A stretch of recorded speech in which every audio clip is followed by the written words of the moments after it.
Welcome to Pitchslap. Hi, I'm Kerry, CEO of MKG Marketing, a digital marketing agency that specializes in SEO, digital ads, and analytics to help grow companies and propel their mission forward. Uh, as the CEO of the last 2 years, growing MKG over the last 12, it's been quite the journey. Learned a few things, and it's been a blast. I started a podcast and I've had a lot of fun, and that's how I got to meet Peter, and I'm so glad to be here. Peter, thanks for having me. Awesome. Welcome. You have touched everybody that we've talked to so far. It's pretty wild. The episode that was before this, the quote was Kerry changed everything for me. So I hope everyone enjoys this conversation and meeting Kerry as much as everyone else does when they get to do it face to face. It's Friday, June 16th. It's the morning here. It's the evening there. Where are you at? I am on an island called Guernsey, which is in the channel between England and France. You're all going to go Google it now. Make sure you scroll in and keep scrolling and keep scrolling. It's going to take you a minute, but it's there. And they are British accents with French named roads. So it's quite the eclectic little spot I found myself in. Wonderful. Wonderful. Yeah. You didn't originate there based on your current accent. No, my husband did. So okay. Yeah, I grew up in on the East Coast in Philly, and then moved to New York for a stint, and then I met my now husband, who was in Seattle on a green card, and so he couldn't come to me. He was at Microsoft, so I had to pick up and go to him, and we traveled all over before settling with our now 7-year-olds here in Guernsey. Awesome. Fun global trek. Indeed. All right. So what do you consider yourself? Are you a marketer? Are you a salesperson? Are you a founder? Marketer at heart. So I started in marketing as a media planner for TV and print way back when. And then I made the leap to digital because I could see Print's writing on the wall, and was able to make the leap into digital, working on the General Mills account at Publicis Modem in New York City. And then when I moved to Seattle, I stayed in media planning in digital, but then made the leap to tech. So I got to work on Microsoft, Western Digital, a bunch of tech companies before starting my own business, where we went after media planning initially, and our very first client was Box.com, where we planned all the media for them. And then we started branching out into more performance-based marketing because it was lower hanging fruit for the size of our company. Negotiations as a small agency was really, really hard because you don't have a lot in your wings in terms of negotiating with big publishers. So switching to PPC was definitely the way to go. And then SEO was just a natural entity of that. And so one of our very first hires did both of those things and really helped us put a stake in the ground for tech companies in performance marketing. It's since evolved tremendously. We're now 15 people. It is not performance.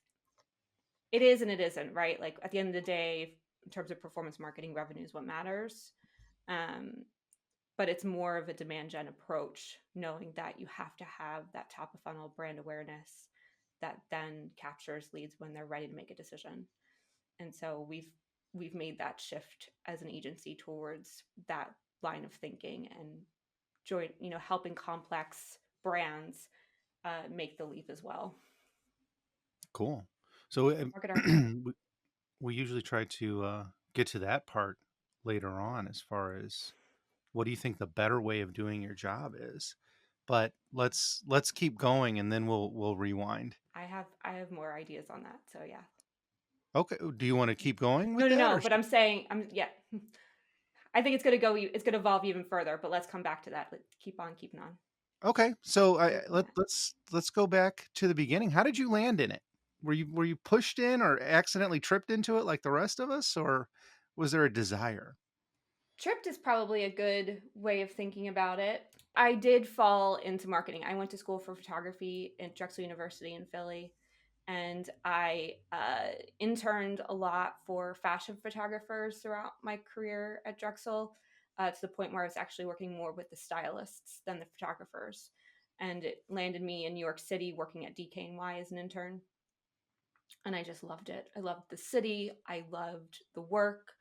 And so when I was about to graduate from Drexel, one thing that universities I think didn't do a very good job of, I'm hoping they've changed and do better now, but they don't really do a good job of preparing you for like getting a job and getting out into the real world. They're like, here, build a resume, but like they don't make any connections and help you actually do that. And so I was really floundering at the end of the summer, and I was like, I don't know what to do. I just know that I want to get to New York. I know that I want to be in photography and fashion, and I can't make any connections to like make that happen because it's all about who you know at the end of the day.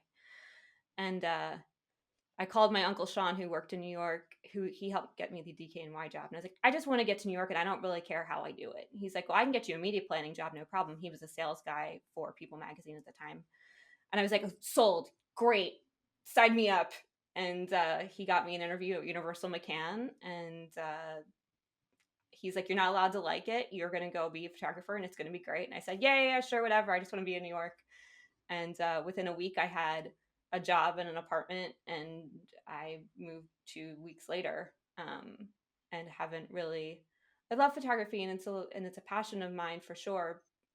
But there's just something really beautiful about marketing that brings the creative part of photography in it for me, but also the black and white concreteness of it too, in the numbers of the right and wrong of the um, the way things should sort of be done without the thing with photography that's so hard is it's your style that's getting bought into. So if somebody doesn't like your style of how you're doing something, then you have to sort of find your way within your style, but also within the market. And that's really hard to get your career going and off the ground to do.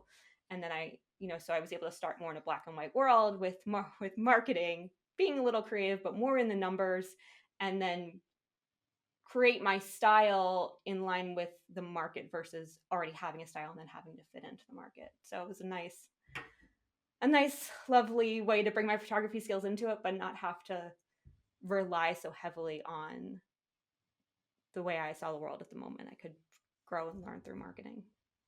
Art with purpose. Yes. I get it. I like it. Yes. Or art with intent. Yes, exactly.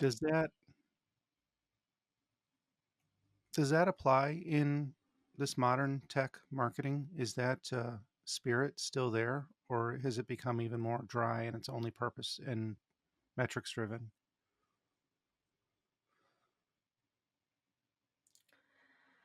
I think yes and no. I think there's a shift in the universe coming, which is lending a bit into the conversation I was alluding to earlier, where I think it did get dry for a while there. It got very, we need more leads, we need more leads, we need more leads. And it was very like, what messaging works, what visual works, what landing page works. We're going to tweak and tweak and tweak based on the numbers.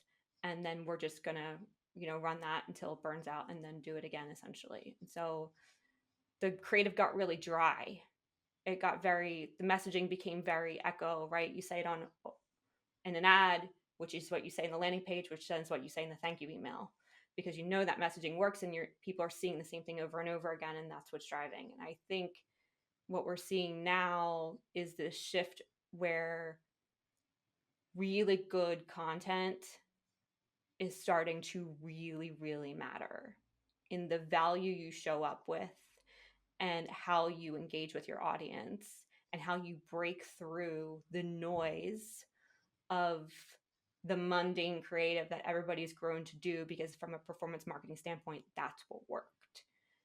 And so I think what people are finding now is we actually have to go back to a way of actually caring about our brand image and how we're going to catch people's attention and how we're going to say something with not just this thing does this thing, but actually like make it where you can connect with it and there's emotion behind it and colors matter.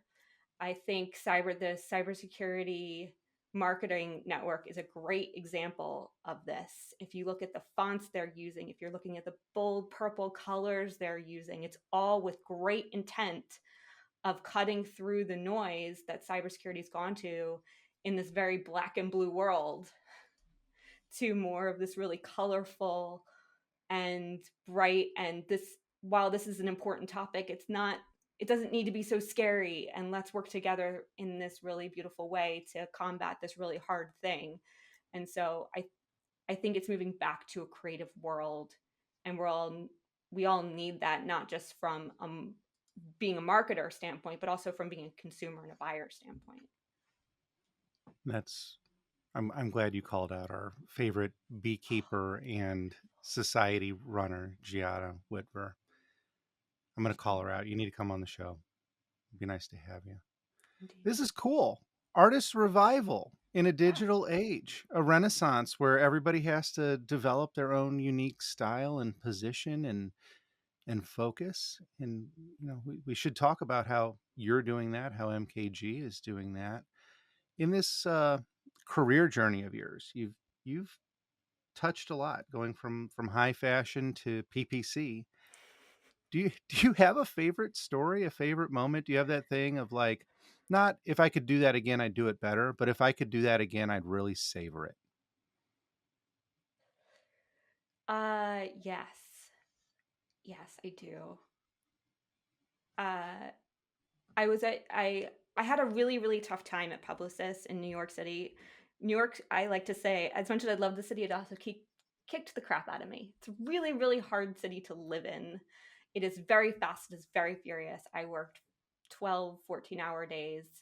It was absolutely, absolutely grueling. And I was very ready to leave when I did.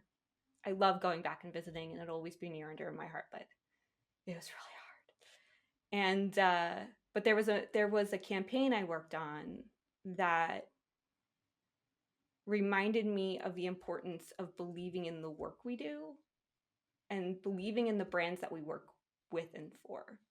So my primary account was Yoplait. They did about $10 million a year in media spend at the time, and it was just me on the account from a media standpoint. Everybody left me alone, to a detriment in some degree. But when you prove as an assistant very capable, you tend to be given a lot of responsibility, and that's where I was. But the really nice thing about it was, while from a media standpoint I was on an island, from a creative standpoint I wasn't. I had this amazing creative team that I built a ton of trust with, and they loved working with me and would swing by my desk and throw me ideas and ask me questions. And one of the campaigns they did was around, I don't know if Yoplait still does this, but they did this. They did a thing with lids where they collected lids every year. I was about to say $10 million is a lot of lids. It's a lot of lids, yes. So, and then donated to breast cancer awareness. So it's a campaign they did every year. I hope they're still doing it. And the creatives came up with this idea, which I think every other media planner on the face of the earth said, "How dare you want to take my budget? Not a chance in hell." And I was like, this sounds brilliant. So what they did was they said, we don't want to use media at all. We want to take the media budget and donate it. And we're going to do a grassroots. The only way to do it is we got to have grassroots. And Facebook pages was just coming on the scene at the time. So they didn't even build a website. They built a Facebook page, and you could come and you could, for every engagement we got, we donated $1, and there was a little like of our media budget to it, and you could see the thing go up. And they did these really beautiful videos around women in New York City pledging that they would get checked and that they would take care of themselves. And then they took that video and used it for it to easily spread. My contribution to the campaign was very small, but it felt very empowering the moment to say, in order to, just because you build it doesn't mean they're going to come. We have to tell, even if it's a very small, narrow, focused group of people, we have to, through advertising, tell this group about this thing and then let the campaign do its job. So yes to savoring as much of this budget as possible to going towards donations, and let's flip the funnel into a microphone and let's activate that audience. And that was just, being this 24-year-old in New York City trying to get started and having that kind of impact on that kind of campaign was just like a moment that I savor. I savor sitting in the room with these really brilliant creatives coming up with this, and just that little feeling like I had a voice in that moment was just really, really cool. It's amazing. I love groundswell work and that experiential involving your customer. You're kind of dating yourself because didn't those pages come out in 2007? Isn't that the kind of the kickoff year for that? Yeah, the campaign was 2008. So yes, There you 100% go. dating There you myself. go. Look at me. Look at me. I'm a Look little at you. encyclopedia. You are. No, that's awesome. And then community building, which I think you've stuck with. I think all three of those things, four of those things, community building, experiential, creativity. It weaves. Misappropriation of budget, all these wonderful things, and social impact. That's you're great at those things. So that is a cool story. That is a fun story. I'm gonna look at my notes here. I love blindsiding the guests, but being somewhat prepared myself. Do you consider that your first big win, or do we want to count the big wins as an entrepreneur? What's your first big win? What's the lesson from your first big win as well?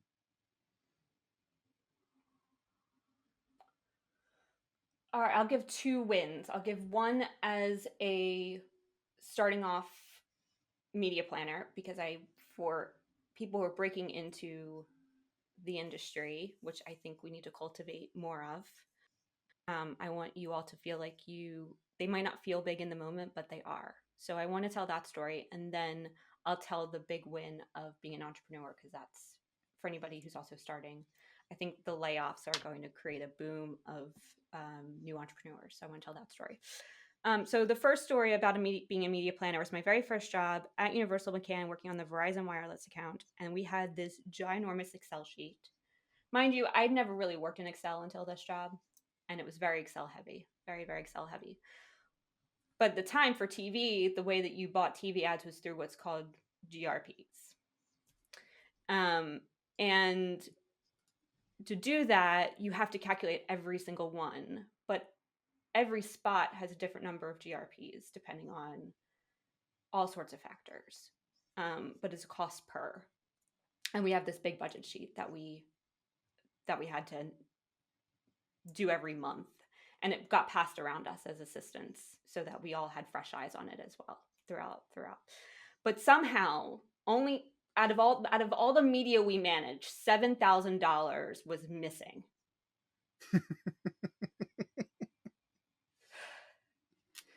Which isn't a lot of, in the grand scheme, it's not a lot of money, but we have to account for it. And somehow, in moving the money around, every time you moved a GRP, you couldn't just change the number. You had to subtract it from the cell and then add it to the next cell. So somewhere it got subtracted, but it didn't get added. And so I had to comb this sheet to find where we didn't do that. And it was in multiple places. So where did we remove it, but we didn't add it back in? And when we do add it back in, where's it got to go? And it was like 8:00 at night. My boss stuck with me because he always believed like if people are going to stay late, he's going to be with them staying late.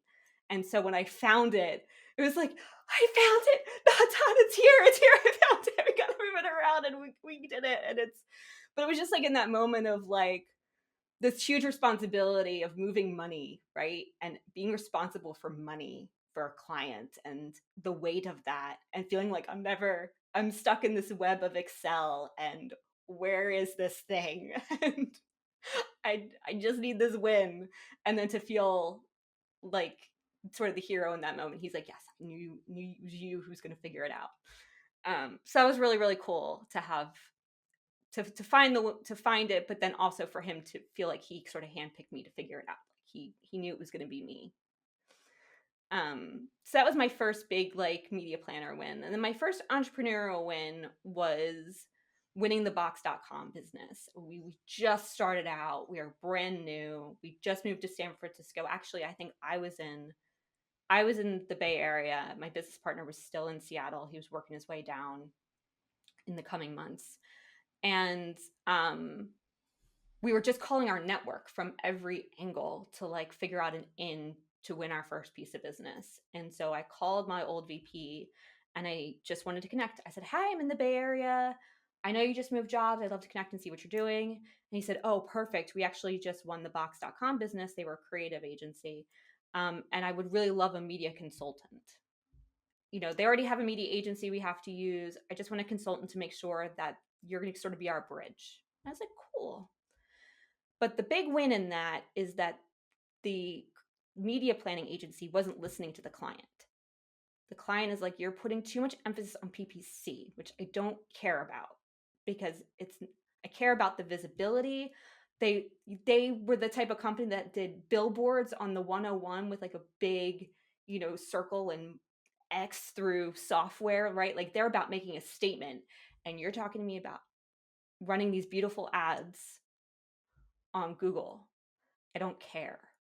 And so I came in and said, "Okay, let's do both because if we don't do both, then your cost pers are going to be astronomical, and we need to catch people at the bottom of the funnel who are actually ending up looking for you and wanting to do something with this." So yes, and let's go buy sites directly, big splashy pages, beautiful creative, and let's still run the CPC to balance. And we won the business. We ended up running media for it. It was the very first big. I think I have the check somewhere framed. I hope you deposited it, and it's just a copy of the check. Okay. Copy of the check. That's that's echoing what we had talked about before. That you're into the experiential, and it's weird to hear that from a digital marketer. I've talked to you many times, and I'm still like, I'm in this gobsmacked mode at the moment because I don't believe this is a selfish show anyway. This is just for me to talk to people that I like talking to one-on-one. I don't believe digital has a soul. I don't believe at all that SEO has value, especially now that we're in the AI age. And I will say, well, hold on. I'm just saying SEO, but AI has value. You pointed out to me in one of your LinkedIn posts that it's phenomenal. The chat GPT is phenomenal at Excel formulas. That was really handy. Like you, that's what I've been using it for. Fantastic. So what's the magic? How do you, I'm sure that this is part of the MKG recipe that you could hand out to anybody. It doesn't necessarily mean they know how to cook, but what's the magic in making digital valuable? And content and community. So it's not just PPC anymore. It's not just SEO. It's not just churning out good enough content. PPC and SEO are the vehicles, right? They're the things moving the important things around. They're not. Like I said earlier, if you build it doesn't mean they will come. Those days are gone. So you have to build really beautiful, meaningful things, whether it's content wrapped in community or community wrapped in content. And then you have to bring people to it or bring it to them, really bring it to them these days, especially through social. So, SEO and PPC and organic social and organic paid and display, none of that's going away. But what's happening is it's not about that, doing that stuff anymore. Like I actually really need to stop saying I'm working on it really hard, but it's been in all of my intros and outros for so long that it's sort of stuck and I got to undo it. But it's not about us being an SEO digital ads and analytics agency. Those are just what we use to propel your mission forward. What matters is the company's mission and what they're trying to accomplish at the end of the day. That's the soul. And that's what we all need to be figuring out how to make happen and how to make it happen for more people. And we using content community as the basis for that, and then fueling it by moving that content around and meeting it where people are, because everybody consumes content differently these days. There's so many avenues to consume content. You can't just expect people to show up on your website anymore and sit there for hours reading. They're on TikTok, they're on Instagram, they're on LinkedIn, they're on their phones in different ways. Like it's multi-channel, it's multi-devices, it's even now with digital billboards, right? And being on the street and walking around. If you go to New York City and you're in the middle of Times Square, it's not static billboards anymore. It's these beautiful digital moving pictures, right? And so yes, those elements are important, but they're just the thing that's moving the content towards the people to help propel the missions forward for the brands. Gotcha. I think that might be my issue, is when I was taste testing digital, it was in that era where the utility belt was the mission, and it was about how many people clicked your ad, not what the ad was for or where it was really going. Nobody had a premise for landing pages. And okay, you're starting to sell me. You're starting to chip away at this stone facade I have over my distaste for digital. And it's unfortunate people are still doing it. It's kind of like sales that way, right? People are still doing cold email, cold DMs, no matter how much we're shouting from the mountaintops, please, for the love of God, stop. They're still doing it. And same with digital. People still believe in performance marketing and leads and gate everything. And no, we can't anymore. The audience doesn't. They no. 80. Somebody told me a stat yesterday that 80% of users, when they finally do show up to, sorry, that's not the stat. The stat is when users finally show up to a sales call, they're already 80% convinced of what they want to do. So they've done their own research. They've been listening to you long enough that when they're finally ready to have a sales call, they're finally ready to buy, right? So we have to give them as much value and information as possible for them to make a decision that works for them. And if it happens to be us because we're the right fit for them, then great. But it can't be this hard selling, lead driving machine anymore. That's interesting. I'm starting to think of a sales sandwich at this point, because it used to be chemistry. Were you liked? Getting the meeting was just being silver tongued or charming enough or reputable enough to do that. And then it switched to and then you would inform the customer, and you would push value, or you would just push pressure, depending on what decade we're talking about. And then it switched to blanketing and fishing with a net and dehumanizing sales. And you're saying now we have a flipped script of a bared soul and a true explanation of what you do without withholding anything. Mm-hmm. And then if they're like, okay, all of these things are interesting, you check these boxes. Do I want to work with you? Do I trust you after I meet you? That's interesting. Yeah, that's interesting. You got to build trust with your customers. And I think sales can play a really important role in that.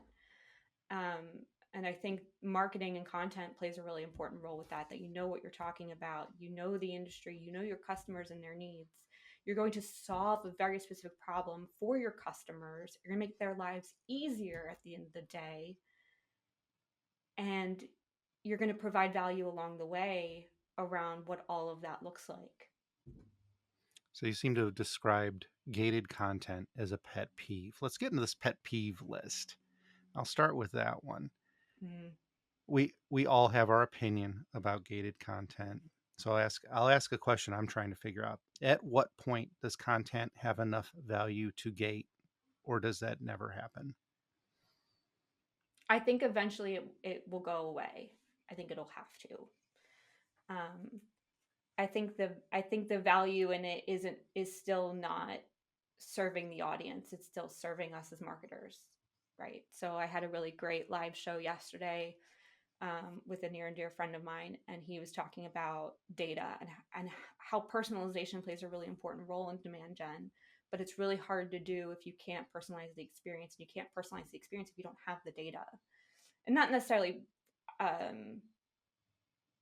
individual data, name, company, even somebody hitting your website is immediate data of knowing what content that unknown person's looking at and what matters to them, and then being able to personalize the experience. But at the end of the day, having somebody's email address and getting them onto a newsletter and knowing that they gave us their email and that we can now message them in some regard, even though we want to make sure it's not a sales until they raise their hand. I think there's still going to be a push for this because it's so easy to measure, right? We can measure a lead. We know we got a lead, and now we can nurture that person to become an MQL and then an SQL and then further and further down the funnel. When you ungate things, you lose that ability. Now it's all unknown until somebody literally books a call with you, and the nurture becomes a little scary because it's harder to quantify. So it's really self-serving for us as marketers because we want the data, we want to be able to quantify it, we want to know it's working, we want to make sure that we're not throwing money out the window and not be working in the dark in brand all the time. That's really hard and really scary. But I just think that's where it's going, and I think the tech will get better to make that easier. I think it is getting easier every day to know, when people come to your website, what's important to them, and then how to, work the right balance of retargeting and things to measure that. But until gating content becomes, really valuable to the audience, I just don't see how we can really convince ourselves it's the right thing to do. No, especially when things are being created to help get around that, like disposable email accounts or plus addressing. Mm-hmm. Yep, absolutely. So much junk. People don't want to give you your information.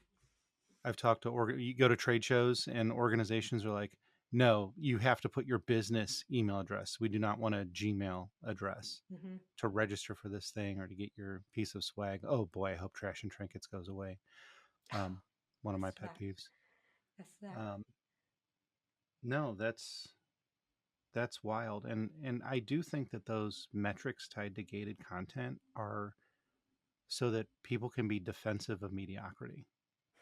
Because when you look at please, you can laugh out loud. You can give that one a belly laugh. Yes, love that.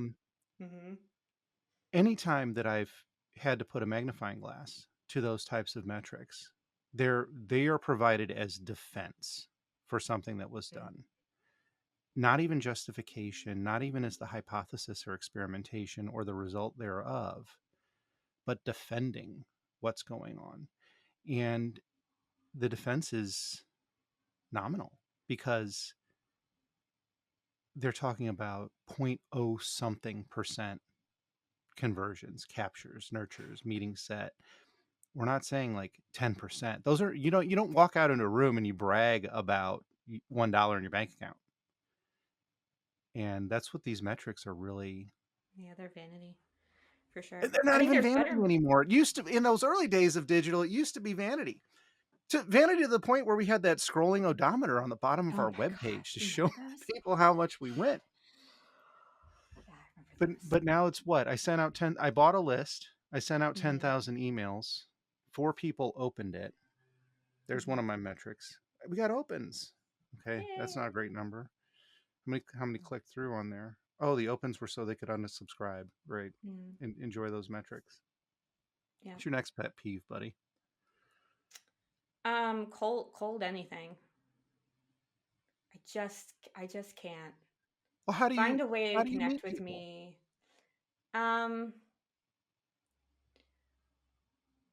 It's mostly me doing outreach with my podcast and then I'm doing a lot of the connecting. It's really hard for me to, unless you're in my ICP, which is very unusual for somebody to reach out to me in my ICP and say, hey, I'd like to connect. That doesn't really. So it's mostly me reaching out to people within who I think would fit my community really well to say, hey, I have a podcast and I see that you're really passionate about this. I try and always look at like the stuff they're posting about and what's important to them and say, I think this would be a really great topic. Let's have a conversation and let's record it and get it out there for you. And then they enter my community and then I nurture it through connection and conversation and paying it forward. So I meet people generally through my own outreach, very rarely, or if somebody makes a referral, if they make a recommendation. If any one of you all tell me that I should be meeting somebody, yes, and to that.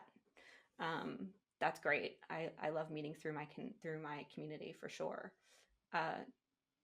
But yeah, I've just been burned so hard. We've all been burned so hard through the connection requests and then the immediate DMs of trying to sell us something and without even spelling my name right half the time. Oh my goodness. Or not even following you. Just the connection without the follow. Mm-hmm. Good old connect and pitch, or as we like to call them, pitch slaps. Yeah. Yeah. Mm-hmm. I don't think I could give you a referral. Everyone that I reach that I talk to and I mention your name, they're like, oh, she's wonderful. Like it's so fun. And I think that that's an important thing. I think that you are proof of what your philosophy is. And that's awesome. And it's not for everybody though.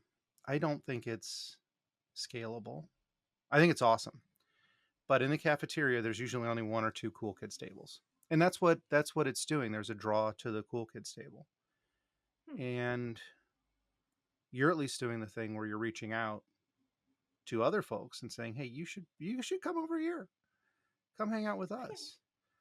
But the people that are punished with cold outreach are little XDRs. These kids fresh out of college that are interested in tech or in sales or just a career where they could make a ton of money is how they look at it. And they're given a bunch of tools and they're told that personalization is whatever's between the brackets and that it automatically fills it in. And they've got to make XYZ calls a day. How is a seasoned person in the space who is really mastering building community and really mastering building trust for referral business, for inbound, what can somebody starting their career in marketing or in sales or in entrepreneurship do to emulate that, to get a footing, to have prestige and gravitas at 20 years old? Well, I think that's unrealistic and unfair, really, really unfair to ask a 20-year-old. I think we put way too much pressure, even me at my age, which I won't give away, but we've all talked about how I started in 2007. Y'all can do the math. Even for me, I'm feeling all this pressure to have I'm even looking at my numbers of my podcasts and likes and comments and things. And it's like, is this enough? And am I enough? And hearing these compliments is I don't hear them that often. I don't even know that that's happening.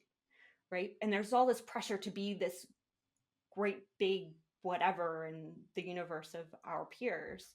And I think that's incredibly unfair to put on any of us, especially people starting out in your careers.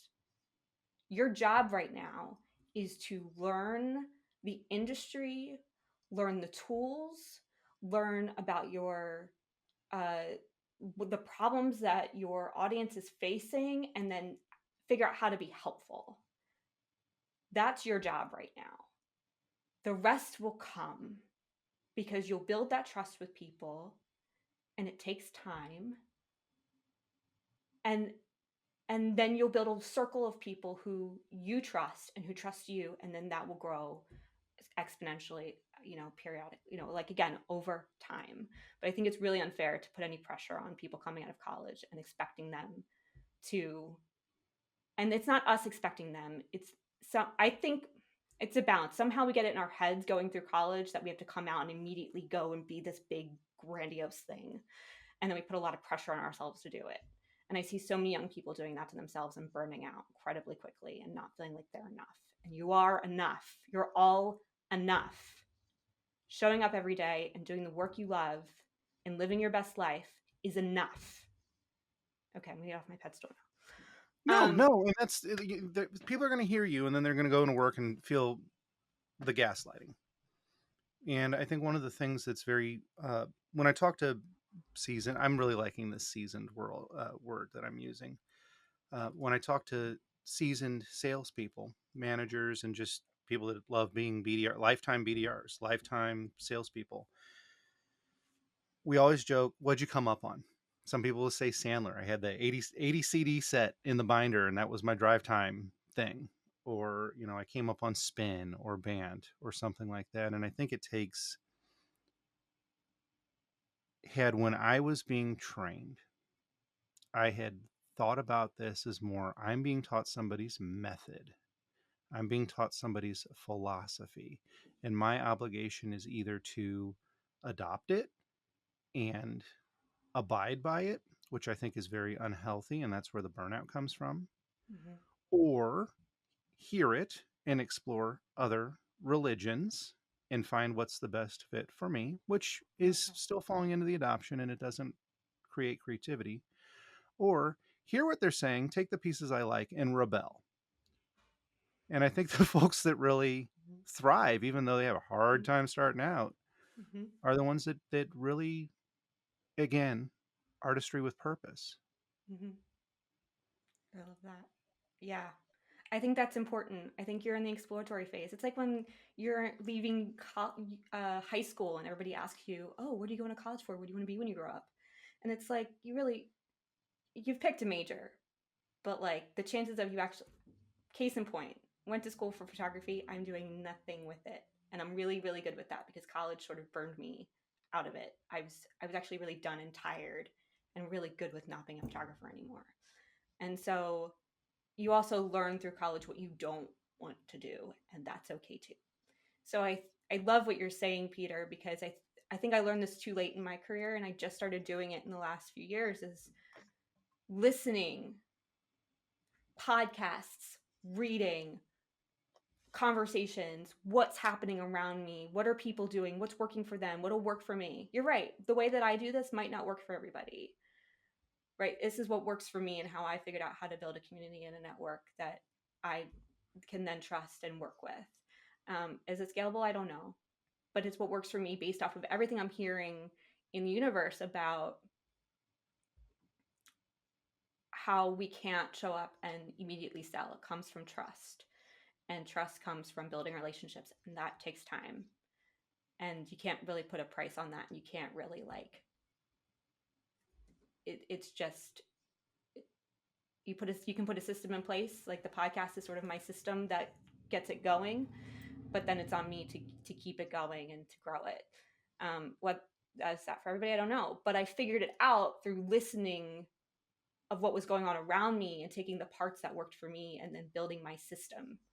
So I love what you're saying. And I think if you could do what I did, not at my age, but at 24 and start building your system, then yes, like come your 30s, you're gonna have a whale of a time with some great people and a career you love, and figuring that out now. I figured it out too late, so I love that. Yes, listen, take, rebel, build, go forth. Yes, Make it yours. Really own it, and that's and influencer, subject matter expert, thought leader, all that stuff is way overused, and it's so misunderstood at this point. And I think it's just being a decent human being and being open and willing are probably the easiest things. There's a lot more glamour and value in being honest than in a filter and a beautiful vacation background in what you've got going on. Pictures of puppies are wonderful, but they're not of substance. And I think that's a harder part, especially if you haven't had lived experience and you don't have what was your first big win or what's your biggest pet peeve or what's the most annoying thing you've seen in the space. So I guess the one thing to also remember is marketing seems glamorous. It sure as hell ain't. It's hard. It's hard. The last thing I'll say, because I love this, I love what you're saying about seasoned professionals I think we're definitely the problem when it comes to the expectations we put on these young folks What of do you mean? this is my Like, system, this is my process, and you should follow gotcha. it. Something you said, right? We need to give them space to learn and fail and to grow. My issue. So I will probably say I'm 40. I'm turning 41 this year. The web address does have the mailing address for gifts and well wishes. Um, in my 30s, as a manager, I had a weird tolerance issue, and I was intolerant of people working for me that could not achieve what I could achieve. Mm-hmm. And that's weird. And it was not unique to me. I'm starting to see that Mm-hmm. that's the baseline, Yeah. and that we're all us seasoned Mm-hmm. people are delusional. Absolutely. 100% agree. Mm-hmm. So you hit on something that's super important to me. And you said it about school. You pick a major, you never end up doing your major. You pick your major, you end up hating what your major is. When I talk to the entrepreneurs or the entrepreneurs, the only warning I give them is if you make your job your hobby, it is no longer. If you make your hobby your job, it's no longer your hobby. If you hire a friend, they are no longer your friend. And yeah, so thank you for bringing that up. You have to. Oof. Yeah. All right. Tough lines. Any other pet peeves? Anything you'd like to see come out of people? Since this has really turned into a mentorship session, and I'm living for it. This is great. I think we need to be really careful with AI. I'm in it. I'm here for it. It's the future. We got to get on board. We got to figure it out now, and otherwise we're all going to be left behind. It's happening, whether we want it to or not. It's happening. I do want to say that if you feel like you can use AI for your messaging and to scale your messaging, you're in for a painful, painful time, because I think we're all going to see through it very, very quickly. And I think the algorithms are going to see through it. And I think you're going to run into some very quick walls, and you're going to alienate people. And when you're talking about some of the industries you work in, cybersecurity being an important one, it's not that big. It's like why we have similar circles is because I'm here to help the cybersecurity industry. I fully believe in it. I want to propel its mission forward, but it's not that big. So if I alienate any one of the people in that circle, word's going to get around very quickly. And I can see people abusing AI in that way. And so it's not a pet peeve yet, but I can see it coming down where it's going to be used to try and scale things. It's going to be used too quickly. People aren't going to harness the power of it really intentionally, and then they're going to alienate themselves very quickly. So if you're going to use AI because writing's hard, and I'm one of those people, then it's about not trying to do it in a way that pumps out a message and that you can then immediately send. It's about learning how to do the prompts really, really well, how to ask this thing to get from it what you need, um, and to not lose your personality and tone that comes with it. This is a people to people business. B2B is people to people. Simon Cho, who's a podcaster who was on my show and who I cannot get enough of his episodes of Marketing on Mars, says it all the time. B2B is people to people. And so if we're not careful and it's kind of like cold email that way and cold calling, and why I'm calling it out, because if you alienate even just a few people in these small circles, it's really hard to build that trust back. I could see AI doing that. Yeah, and it falls back into, is this just the new era of utility being used as mission? Yeah, quite possibly, if we're not careful, for sure. And I think the people who are taking the time and the intention will come out the other side unscathed and be just fine. But it's going to be a very small handful of people.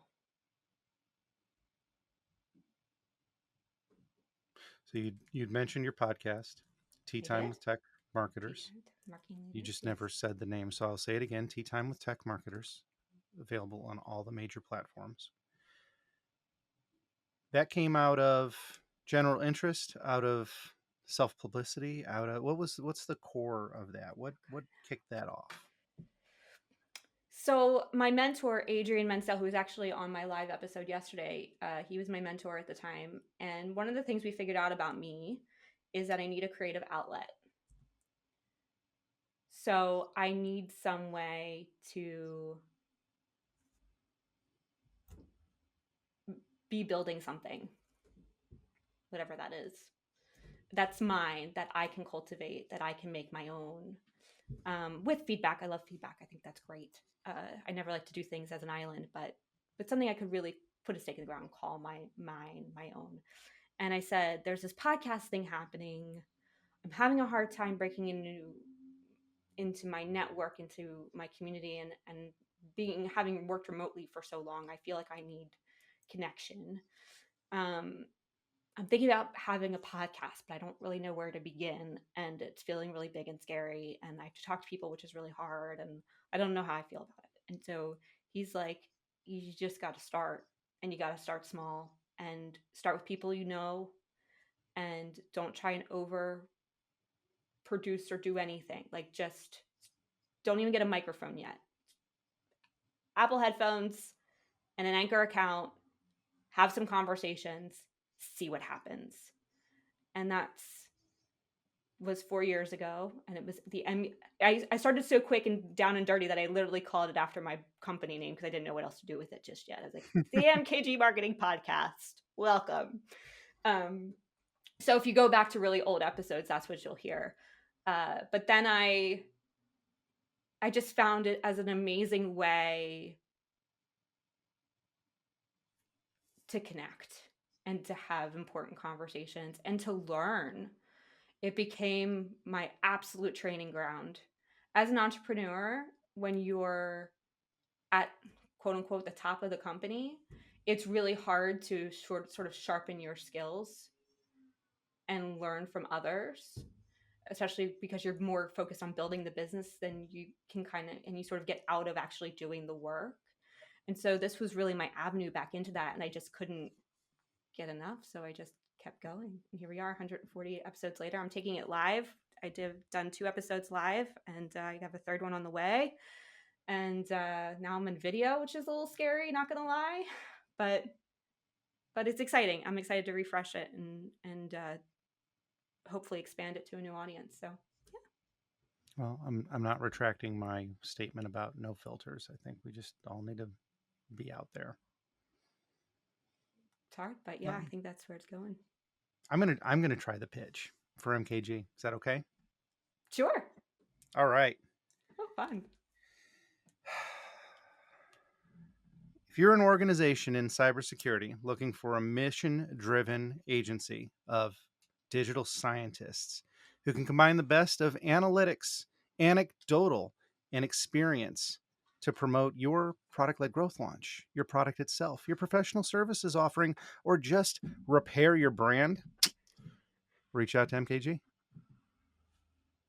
Did I do a good one? Did that work? Yeah, you can find it in the transcript. You can do that. You can. No, I want to use your voice and everything. Yes. Oh, there you go. Yeah. You can run it through That's awesome. ChatGPT and okay, cool. Thank you. Wow. Awesome. I can't wait to share that with my team. They're going to be so grateful for that. Checks in the mail? Absolutely. Absolutely. You have made so many deposits into our friendship account that you can take all the withdrawals you want. You'll never run in arrears. I've really, really enjoyed this friendship over the last 6 months. I'm so grateful you took the leap of coming on my show. And I get a big smile every time I see your LinkedIn DMs pop in. So anytime. All right, buddy. What else do you want to pitch? Those are my two things that are near and dear to my heart right now is my company, wonderful team of people who I just want everybody to know. They're so in it. They want to learn everything there is to know about the industry and the business, and they want to make sure that they're doing everything they can to help you get to where you need. They're just wonderful humans. I'm so grateful for them. And the podcast and the network. I can't believe what it's turned into. It really has. It's not about the podcast anymore. The podcast was the vehicle to all these wonderful people. And I'm looking forward to expanding it and growing it and meeting more folks. Awesome. Where can people find you? LinkedIn and mkgmarketinginc.com. INC Inc. INC. Okay, perfect. Who should we have on next? Oh, I can pick. You can pick. One of these days I'll get good enough to stack these where you could do the intro for the person. Oh my gosh, that would be brilliant. Wouldn't that be fun? That would be so cool.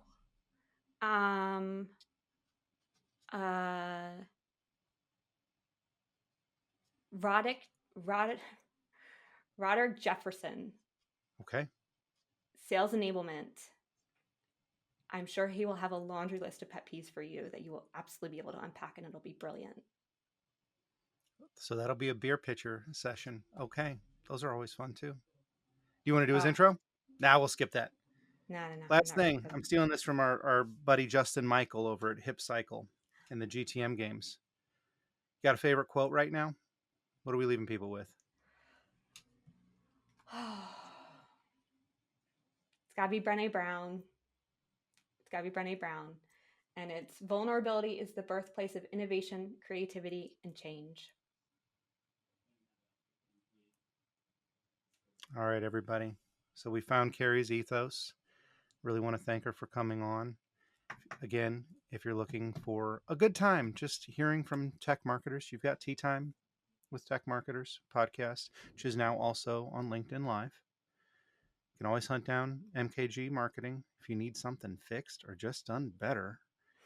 And let's keep working with that ethos of building community, being a decent person, and having people talk behind your back in the most positive way possible.